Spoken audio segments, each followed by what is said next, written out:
밀라노 동계올림픽이 끝나기를 기다렸듯이 미국과 이스라엘이 이란을 공격했습니다. 전 세계가 낮이 지나고 밤이 된 그러한 천국이 만들어졌다고나 할까요? 빛을 말하지만 어둠의 공포를 불러온 지금 세상, 여러 혼돈이 뉴스를 장식하고 있습니다. 황망하게 세상을 떠난 영혼들과 유가족들의 슬픔을 바라보는 시기를 우리는 지나고 있는데요. 주님의 평화가 이 지구에, 이 땅에 있기를 기도합니다. 우리에게 동계올림픽 하게 되면 떠오르는 것이 쇼트트랙이 아닐까 싶어요. 개인 종목보다는 단체전, 특히 여자 계주가 압권이기도 하지요. 그런데 중계를 보게 되면 선수들 간의 레이스 중에 넘어지는 선수를 보게 되면 어휴, 이제 메달권 바뀌겠구나, 끝났구나 라고 하는데, 그 순간 넘어진 선수의 손바닥을 뒤에서 터치하면서 이어오는 그 한국 선수, 그 장면을 보게도 되고 우리는 환호성을 지르기도 합니다. 근데 놀랍게도 결승선에서는 한국 선수가 1등으로 들어가는 장면을 여러분들도 보셔서 아실 겁니다. 그리고 경기가 다 끝난 후에는 수년 동안 그 쇼트트랙 금메달 정상에 있었던 그 선수가 은퇴하는 모습도 보게도 되죠. 늘 항상 언제나 금메달의 자리에 있을 수는 없지요. 떠날 때, 즉 물러날 때가 있다고 하는 것은 이런 것을 통해서 자연의 순리를 또한 우리는 배우게도 됩니다. 그래서 승리의 환호성 속에서 우리는 불현듯 물러나는 인생은 어떤 걸까 또한 떠올리게도 되죠. 여러분, 사람이 늙는다고 하는 게 나빠지는 것만 아닐 것 같아요. 젊었을 때는 어떻게 해요? 앞으로 나아가려고 하죠. 가정을 위해서, 자식을 위해서, 일터에서 밀리지 않으려고 참 애를 씁니다. 그런데 어느 날부터는 어떤 일이 발생하냐면 조금씩 뒤로 물러날 수밖에 없는 상황이 되죠. 자식들이 앞에 서고 우리는 뒤에 서게 됩니다. 사실은 이걸 패배라고 생각하게 되면 너무 허망한데 패배는 아닙니다. 우리의 부모님들도 또 우리들도 이미 그런 삶을 지나왔지요. 집이 좁아요. 아이가 크면 어떻게 합니까? 방을 내주죠.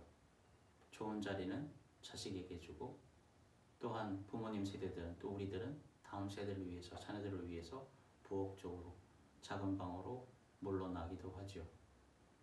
어느 집안에 가게 되면 가장이 거실에서 자기도 합니다. 그게 사랑이 아닐까 싶어요.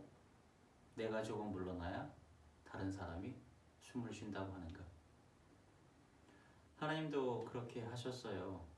꽉 차 계신 분인데 조금 물러나셨죠. 우리의 살 자리를 내어주시려고 물러나셨습니다. 이사야서 6장 3절에는 기록되어 있죠. 온 땅에 그의 영광이 충만하다. 그 충만하신 분이 우리로 하여금 숨을 쉬라고 자리를 비워주셨어요. 생각해보게 되면 우리 인생도 꽃길만 있었던 건 아니잖아요. 우리의 부모님 세대들, 우리 세대들, 또한 부모님 세대와 우리 세대 그 다음을 이어오는 그러한 세대들, 윗세대들은 전쟁의 기억, 가난의 세월, 밤에 혼자 울던 어떤 날들, 우리 역사 가운데 있었던 이 삶에 대해서 성경도 그걸 숨기지는 않고 있죠. 시편 130편 1절에 보게 되면 깊은 곳에서 내가 주께 부르짖나이다.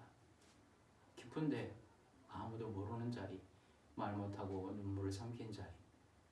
하나님은 그때에도 그 깊은 데를 멀리서 바라보고 계셨음을 믿는 우리가 되기를 원합니다. 우리 그리스도인들은 1년을 살 때, 365일을 살 때 그리스도인들에게 다가오는 그러한 절기가 있어요. 성탄절이 있고 부활절이 있고 또한 강림절이 있고 사순절, 그렇게 구분해놓고 예수 그리스도의 삶을 따라가는 우리의 삶이기도 하죠. 한번 시계를 생각해 보면 좋을 것 같아요. 12이 1부터 12까지 적혀있는 그 시계, 초침과 분침이 있는 그 시계를 한번 생각해 보시는 거예요. 6시는 성탄절, 12시는 부활절, 그리고 9시는 사순절, 3시는 성령 강림절. 우리가 성탄절 지나면 주현절을 맞이하는데, 주현절은 빛이 드러난다고 하는 것을 알려주는 절기라고 하게 되면, 우리가 지금 맞고 있는 사순절은 그 빛이 과연 어디서 나오는지 보여주는 시간으로 이해하면 참 좋을 것 같습니다. 빛은 높은 자리에 있는 것이 아니고 십자가에서, 그 십자가 아래에서 나온다고 하는 것 기억하는 우리가 되길 원합니다.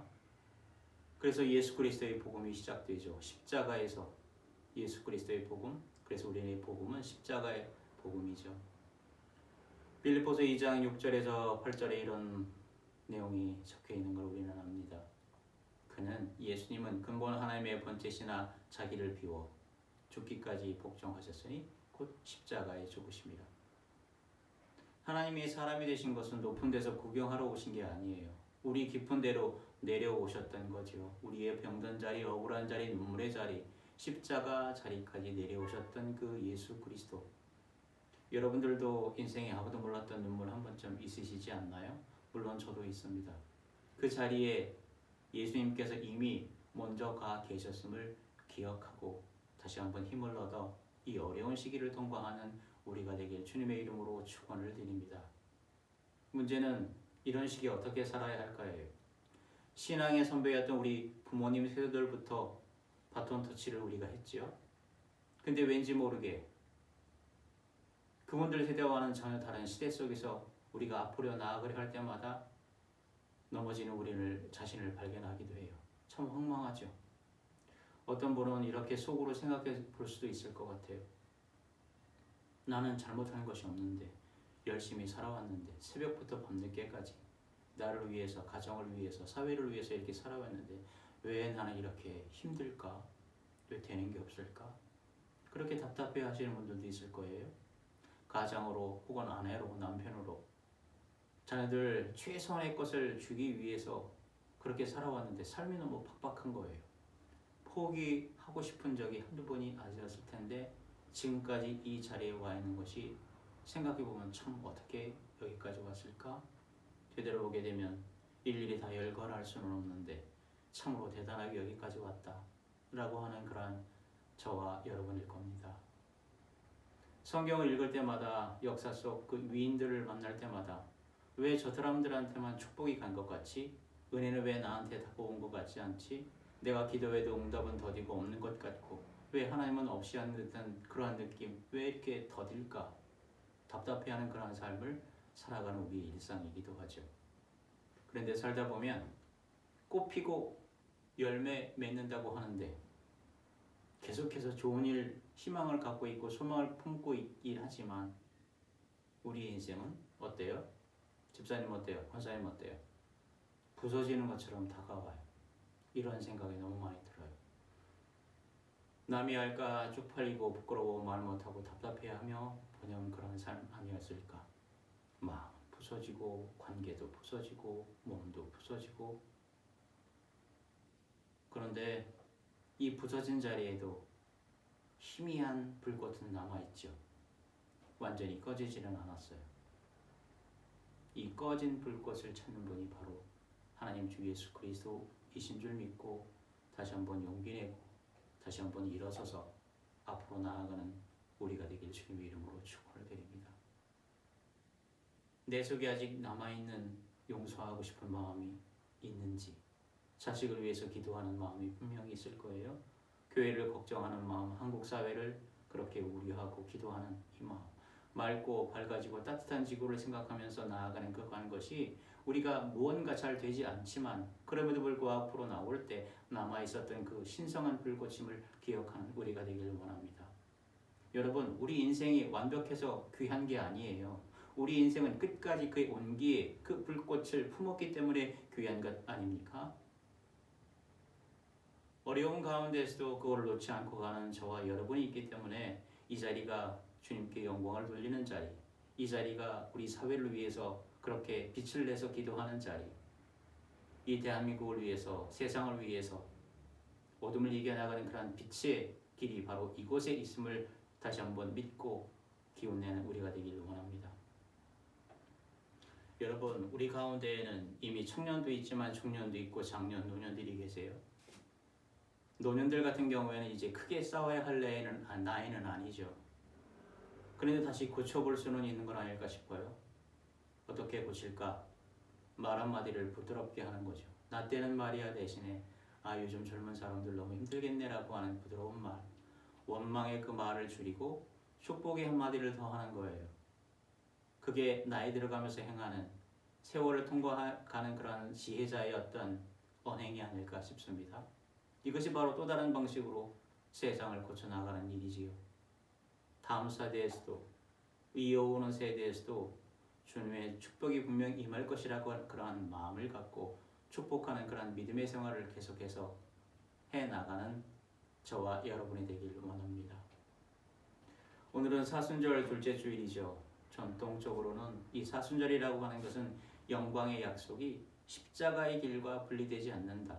영광은 그냥 얻는 게 아니고 십자가의 길을 통과한다고 하는 그러한 주제를 깔고 있어요. 하나님과 예수님과 우리 그리스도인들을 되돌아볼 때 인생의 4단계 구조와 연결해 볼 수 있어요. 우리 그리스도의 인생이라고 하는 것은 내게 어떤 걸까요? 내면으로 물러나는 거예요. 자신을 조금 축소하는 일이죠. 또한 깊은 데로 내려가는 거예요. 겸손한 삶을 살아가는 것. 겸손한 것 가운데서 나의 생각과 감정과 의지가 갈라져 있는 건 아닌가. 하나님을 잃어버렸던 그러한 온전한 불꽃, 그러한 빛이 갈라져 있었던 건 아닌가. 어떤 것이 옳은지, 어떤 것이 그른지, 어떤 것이 선한지, 어떤 것이 사람들로 하여금 기운을 내게 하는 것인지 분별하는 부분이 바로 깊은 데로 날아갔을 때의 어떤 분별, 우선순위를 챙겨보는 일이죠. 그러면서 다시금 뚝 서서 일어나 빛을 발하는 그러한 삶으로 나아가는, 세상 속으로 내가 어려워도 다시금 들어가겠다. 변화산 가운데 예수 그리스도처럼 그러한 영광 가운데 있는 것이 아니고 일상 가운데서 내려갔던 예수 그리스도의 삶을 따라가 보겠다고, 그렇게 내면으로 물러나고 깊은 데로 내려가서 갈라진 파편 가운데서 내가 어떤 불꽃을 분별하면서 찾아야 할지, 그것을 혼자 찾는 것이 아니라 세상 가운데서, 사회 가운데서, 가정 가운데서, 이러한 지구적인 어떤 삶 가운데서 내가 해보겠느라고 결단하면서 세상으로 다시 들어가는 것이 바로 하나님이 우리에게 주셨던 예수 그리스도의 삶을 따라가는 우리 그리스도인들의 인생 4단계의 구조임을 기억하길 원합니다. 사순절은 뭘까요? 우리 그리스도인들이면 부활절을 향해서 가는 사순절. 사순절은 봄이 오기 직전의 시간이죠. 겉으로는 꽃샘추위도 있어 좀 추워요. 근데 속에서는 뭘 준비해요? 싹일 준비하는 것이 바로 이런 사순절 계절이죠. 사람의 인생도 그런 거 아닌가 싶어요. 겉으로는 조용해 보여도 속에서는 많은 일들이 일어나죠. 그래서 사순절은 겉이 아니라 속을 보는 시간이에요. 겉사람이 아니라 속사람을 만나는 시간입니다. 보이는 것은 잠깐인 것 대신에 보이지 않는 영원한 것을 생각하고 다가가는 그러한 시간이 바로 사순절 기간이죠. 그것은 낮아지는 일인데, 낮아진다고 하는 것은 어떤 거냐면 방향을 바꾸는 거예요. 방향을 바꾼다고 하는 것을 위의 것을 찾는 시간입니다. 주님의 뜻대로 하십시오. 제가 손을 들고 주님 앞으로 나아가겠다고 그렇게 결단하고 회심하는 시간이 바로 사순절의 기간이죠. 그래서 예수 그리스도는 오늘 본문을 통해서 우리에게 과연 그렇게 하려면 어떻게 해야 될지를 알려주고 계시죠. 첫 번째는 자기를 부인하라고 알려주십니다. 자기를 부인한다고 하는 말은 내면으로 물러나는 일이에요. 마가복음 8장 34절에는 기록되어 있어요. 자기를 부인하고. 자기를 부인한다? 우리 각자를 미워한다고 하는 말이 아니죠. 앞에 서려던 걸, 중앙에 서려도 했던 부분들을 한 걸음 물러난다고 하는 얘기입니다. 여러분들 인생을 되돌아보게 되면 어떤 일이 벌어졌어요? 많이 물러나셨잖아요. 좋은 것은 자식을 주고, 힘든 거는 내 가지고, 말은 삼키고, 그게 약함이 아니라 사랑이었죠. 하나님은 여러분들의 그 사랑을 분명히 알고 계시리라고 믿습니다. 또한 예수 그리스도께서는 낮아진 거 방향을 바꾸고 위의 것을 찾으라. 두 번째, 자기 십자가를 지라고 오늘 본문을 통해서 우리에게 도전을 주고 계시죠. 예수 그리스도는 고난을 피하지 않으셨어요. 인자가 많은 고난을 받는다. 나 예수 그리스도가 많은 고난을 받는다. 십자가는 가장 낮은 자리죠. 억울함이 있어요. 외로움이 있어요. 아무도 이해 못하는 자리예요. 남편도 이해 못하고, 아내도 이해 못하고, 자녀들도 나를 이해하지 못하는 그 자리, 바로 십자가의 자리. 여러분들 인생에도 그런 십자가가 있지 않습니까? 이 대목에서 예수님의 족보에 등장하는 믿음의 정상 아브라함을 떠올려 보게도 됩니다. 창세기 25장에 보게 되면 아브라함이 깊은 어둠 속에 있을 때 하나님이 언약을 하셨잖아요. 그 깊은 밤에 별을 보여주셨어요. 낮에는 별이 보이질 않아요. 어둠이 있어야 별이 보이죠. 우리 각자 인생의 깊은 밤을 맞고 있는 그러한 분들이 계시냐면 지금 과연 우리 각자가 내가 어떤 별을 바라보고 있는 시간인지를 한번 기억해 보기를 원합니다. 생각해 보기를 원합니다. 그 별이 동방의 박사들이 보고 따랐던 그 한 별, 예수 그리스도의 그 별임을 다시 한번 믿고 그 별을 따라 기쁘게 나아가는 저와 여러분이 되기를 주님의 이름으로 축원을 드립니다. 그래서 오늘 본문은 잃은 자가 얻는다고 얘기해요. 마가복음 8장 35절에는 기록되어 있어요. 자기 목숨을 구하고자 하면 잃는다. 이걸 읽을 때마다 이 말은 세상의 계산법과 다르다고 하는 걸 알게 되죠. 더 가지면 이기는 줄 알았어요. 더 움켜쥐면 사는 줄 알았어요. 근데 예수 그리스도는 놓는 사람이 산다고 그렇게 말씀하고 계시죠. 그래서 사순절은 무엇을 내가 붙잡고 있는지 돌아보는 시간입니다. 내가 원망을 붙잡고 있나? 아, 예전에 그 사람들을 참 나에게 너무 섭섭하게 했어? 그 섭섭함을 붙잡고 있는지, 움켜졌던 손을 펼치면 마음속 그 신성한 불꽃이 살아남을 기억하는 저와 여러분이 되기를 원합니다.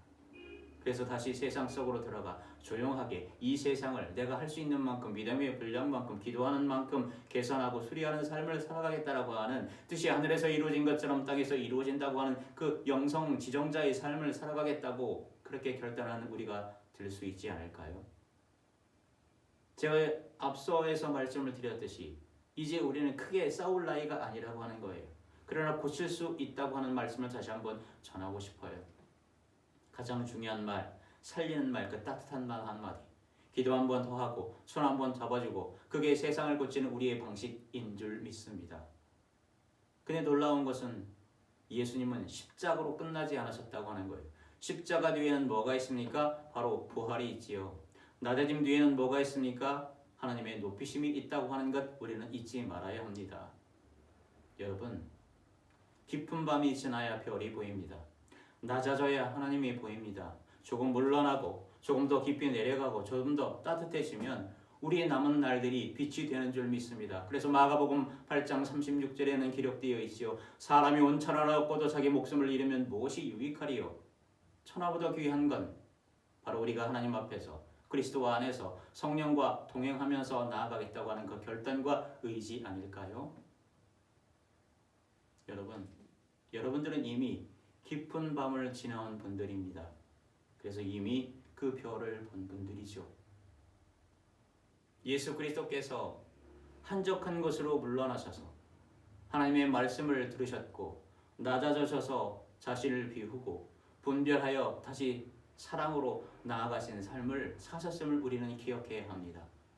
예수 그리스도뿐만 아니라 이것을 믿고 알고 그리스도의 장성한 분량으로 나아가기까지 우리 다시 한번 담담하고 담백하게 그 길을 따라가는 이러한 사순절의 기간이 되길 주님의 이름으로 축복을 드립니다. 기도하겠습니다. 고마우신 하나님 아버지, 우리 부모님의 세대들부터 신앙의 바톤을 이어받았는데 때로는 너무나 힘들고 때로는 포기하고 싶고 다음 세대는 우리 세대와 같지 않고 여러 가지 부족한 것이 많지만 우리 또한 우리 부모 세대들이 우리를 봤을 때 부족하고 연약하고 어떻게 저렇게 신앙을 유지할 수 있을까 걱정했던 것을 넘어서 주님과 함께 동행하는 우리의 삶을 살고 있는 것처럼 우리 또한 이 신앙의 바톤을 온전하게 다음 세대로 넘겨줄 수 있도록 속사람 새롭게 행하는 우리가 되도록 만들어 주시옵소서. 여전히 세상은 혼란스럽고 또한 그 질서가 없는 듯한 것처럼 보이지만 하나님의 영은 여전히 수면에 운행하고 계시다고 하는 것 믿고 그 하나님의 영이 어디에서 내려서 준비되어 있는 사람들에게 기쁨으로 주님의 그 놀라운 새 계명을 이루어갈지 기대하면서 다시금 이 사순절 부활절을 향해서 나아가는 우리가 되도록 만들어 주시옵소서. 이 모든 말씀 주 예수 그리스도의 이름으로 기도 올리옵나이다.